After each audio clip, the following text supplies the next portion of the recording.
Hi friends, now we'll discuss an example of mass-mass relationship and then mass volume and volume. So last video में हमने stoichiometry का introduction और सम की points को discuss किया था। हम इस एग्जांपल के साथ इसे समझेंगे। देखिए एक एग्जांपल हमारे पास है CaCO3 ब्रेक हो रहा है CaO और कार्बन डाइऑक्साइड में। ये एक केमिकल इक्वेशन गिवन है और बैलेंस केमिकल इक्वेशन हमेशा गिवन होती है आपके पास, सही है। अगर केमिकल इक्वेशन गिवन नहीं होगी तो स्टोइशियोमेट्री का क्वेश्चन नहीं हो सकते, क्योंकि एक स्टोइशियोमेट्री के डेफिनेशन में ही शामिल है कि उसकी स्टडी केमिकल इक्वेशन की मदद से होती है, ठीक है। अब मैं एक यहाँ पे आसानी के लिए समझने के लिए मैंने तीन यहाँ पे रॉज बनाए। एक mass given, mass required and molar mass का।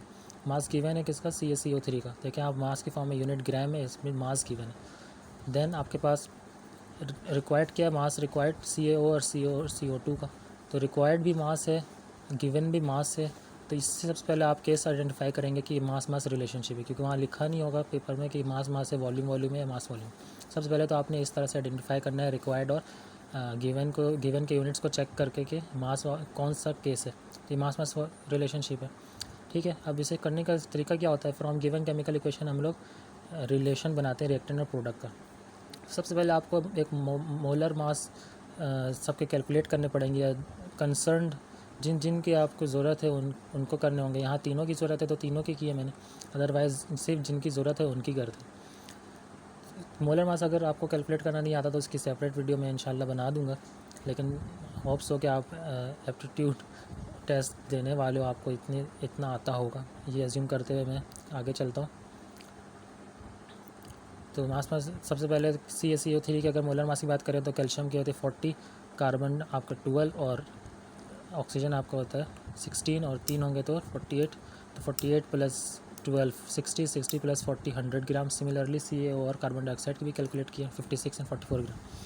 रिलेशन किस तरह बनाते हैं कि आप देख सकते हैं कि अगर सिर्फ हम फर्स्ट केस की बात करें CaO की, तो 100 ग्राम CaCO3 रिक्वायर्ड कर रहा है, प्रोड्यूस कर रहा है 56 ग्राम CaO, ठीक है। अब देखें यहाँ पे बहुत सिंपली एक मेथड, सिंपल मैथमेटिक्स का एक मेथड यहाँ यूज़ होगा, वो होता है यूनिटरी मेथड। यानी कि एक चीज़ की कीमत अगर पता चल जाए तो आप जितने भी मल्टीपल चीज़ की करने चाहें उससे सिर्फ मल्टीप्लाई करा दें। लाइक अगर एक पेन की कीमत आपको पता चल जाएगी 10 रुपये, तो 100 पेन की कीमत क्या होगी? सिंपल आप 10 को 100 से मल्टीप्लाई कर देंगे तो 1000 आ जाएगा। तो हम भी यहाँ यही करने वाले हैं। 100 ग्राम 56 प्रोड्यूस कर रहा है, 56 ग्राम। तो 1 ग्राम कितना करेगा? सिंपल ये इक्वेशन की तरह आप इसे ट्रीट करें। इक्वेशन हम जब इसे कहते हैं तो ये इक्वल टू की तरह, ये एरो इक्वल टू की तरह। और सिंपल मैथ्स में क्या होता है कि जब यहाँ से चीज़ मल्टीप्लाई से डिवाइड में जाती है तो यहाँ पीछे 1 रह जाता है और यहाँ क्या बच जाता है? ये यहाँ क्या हो जाएगा? यहाँ से डिवाइड में वो 100 आगे लिख देंगे, ठीक है। तो ये आपके पास कितना आ गया? 1 ग्राम के रिलेशन आ गया कि 1 ग्राम कितना प्रोड्यूस करेगा। हमारे पास कितना है ओरिजिनली? हमारे पास 25 ग्राम है। अब मैं इस 1 को 25 बनाना चाहता हूँ, सिंपली इक्वेशन के दोनों साइड को 25 से मल्टीप्लाई कर दूंगा। तो जब 25 1 सा 25 हो जाएगा, 25 ग्राम CaCO3 को प्रोड्यूस कितना करेगा? इसे आप जब कैलकुलेट करेंगे तो you will get the answer 14 कितना आ जाएगा? 14 ग्राम, ठीक है, 14 ग्राम। इट मीन्स कि 25 ग्राम CaCO3 14 ग्राम CaO प्रोड्यूस करेगा।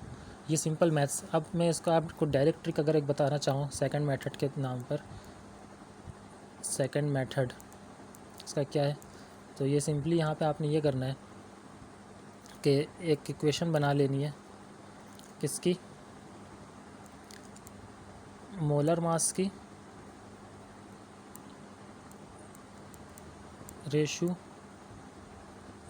रेशियो ऑफ मोलर मास, या मास गिवन पहले लिख देते हैं, इक्वल टू रेशियो ऑफ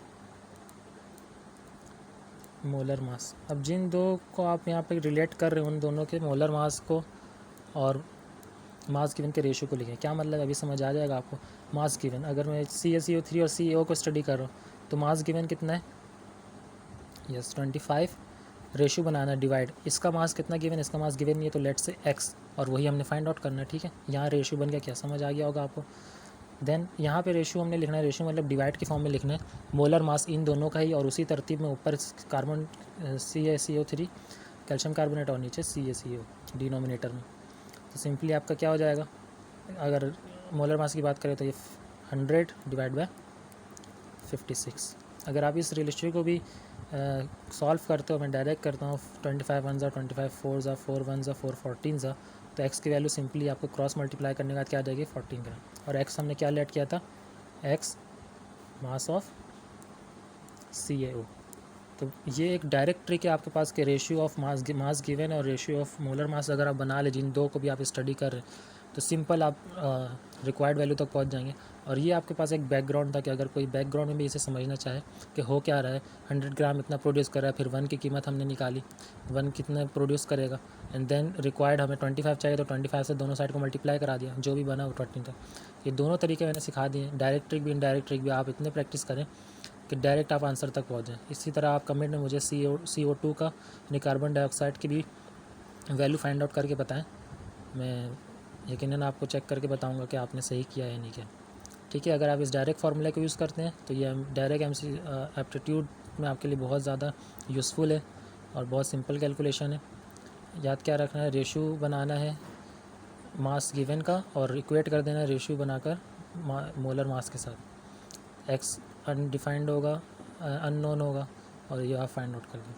ठीक है, मैं आपसे एक्सपेक्ट करता हूँ कि आप कमेंट सेक्शन में कार्बन डाइऑक्साइड की भी रिक्वायर्ड मास को फाइंड आउट करके ज़रूर कमेंट करेंगे। आज के लिए इतना ही। नेक्स्ट वीडियो में मैं वॉल्यूम रिलेशनशिप के साथ हाजिर होऊंगा। Thank you.